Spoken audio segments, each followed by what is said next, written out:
Hi friends, ఈరోజు వీడియోలో కమ్మటి ఒక ఆరోగ్యకరమైన పప్పు ఎలా చేయాలో చూద్దాము. ఇప్పుడు ఈ సీజన్లో చింత చిగురు చాలా ఎక్కువగా దొరుకుతుంది. ఈ చింత చిగురు మామిడికాయ కాంబినేషన్తో పప్పు చేద్దాము. చింత చిగురు ఆరోగ్యానికి చాలా మంచిది. అందుకని ఈ సీజన్లో వీలైనప్పుడల్లా పప్పు రూపంలోనో రకరకాల కూరలు కూడా వండుతారు. అలా కానీ వాడుకుంటే చాలా మంచిది. మనం ఇప్పుడు చింత చిగురు మామిడికాయ కాంబినేషన్ తోటి పప్పు రుచిగా సింపుల్గా ఎలా వండాలో చూద్దాము. చింత చిగురు మామిడికాయ రెండు పులిపే కదా అనుకుంటున్నారా?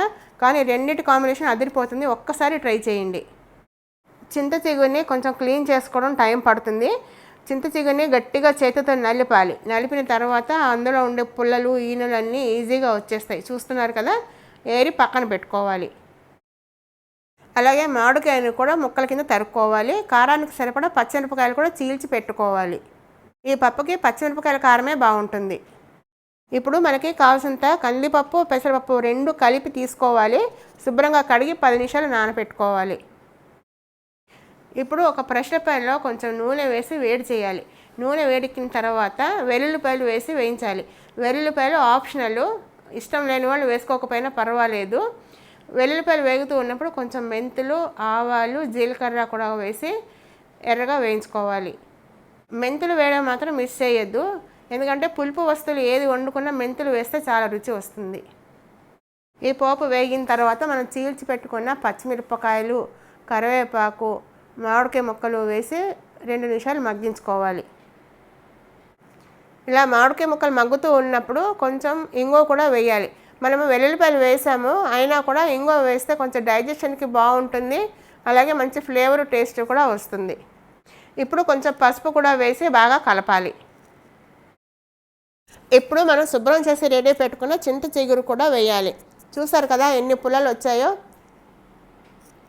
ఈ చింత చిగురు ఆరోగ్యానికి చాలా మంచిది అనుకున్నాం కదా.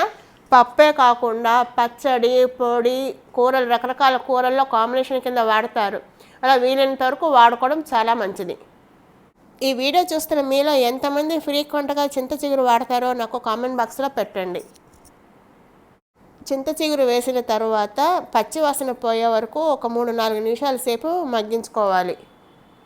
చింత చిగురు వేగడానికి ఎంతోసేపు పట్టదు. చూసారా, ఇంకా వేయిస్తున్న కొద్దీ ఇంకా పుల్లలు వస్తూనే ఉన్నాయి. మనం ఎంత శుభ్రం చేసినాను. ఇప్పుడు మనం నానబెట్టి ఉంచుకున్న కందిపప్పు, పెసరపప్పు ఆ నీళ్ళతో సహా చింత చిగురులో వేసి బాగా కలిసేలాగా కలపాలి. మనం నీళ్ళతో సహా పప్పు వేసాం కదా, ఇప్పుడు అవసరాన్ని బట్టి పప్పు ఉడకడానికి సరిపడా ఇంకొన్ని నీళ్లు పోయాలి. ఇప్పుడు కుక్కర్ మూత పెట్టి మీడియం ఫ్లేమ్లో 5-6 విజిల్స్ వచ్చే వరకు ఉడికించుకోవాలి. అప్పుడే మెత్తగా ఉడుకుతుంది.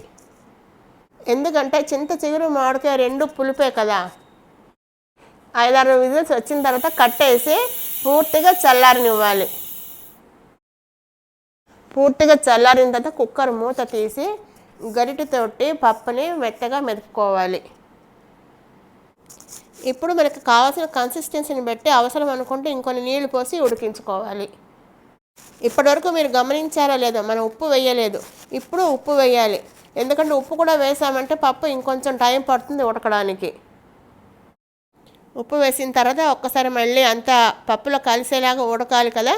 స్టవ్ వెలిగించి 2 నిమిషాలు ఉడికించాలి. ఇలా పప్పు ఉడుకుతూ ఉన్నప్పుడు మరింత రుచి కోసము 1 స్పూన్ నెయ్యి వేసి కలపాలి. నెయ్యి వేసి కలపడం వల్ల రుచి మహా అద్భుతంగా వస్తుంది. అంతేనండి. ఇప్పుడు స్టవ్ ఆఫ్ చేసుకుని సర్వింగ్ బౌల్లోకి తీసుకుంటే చింత చిగురు మామిడికాయ పప్పు సర్వింగ్కి రెడీ. మరేంటి, మీకు ఈ రెసిపీ నచ్చిందా? ఈజీగా అనిపించిందా? మీరు కూడా ఒకసారి ట్రై చేసి ఎలా వచ్చిందో కామెంట్ బాక్స్లో పెట్టండి.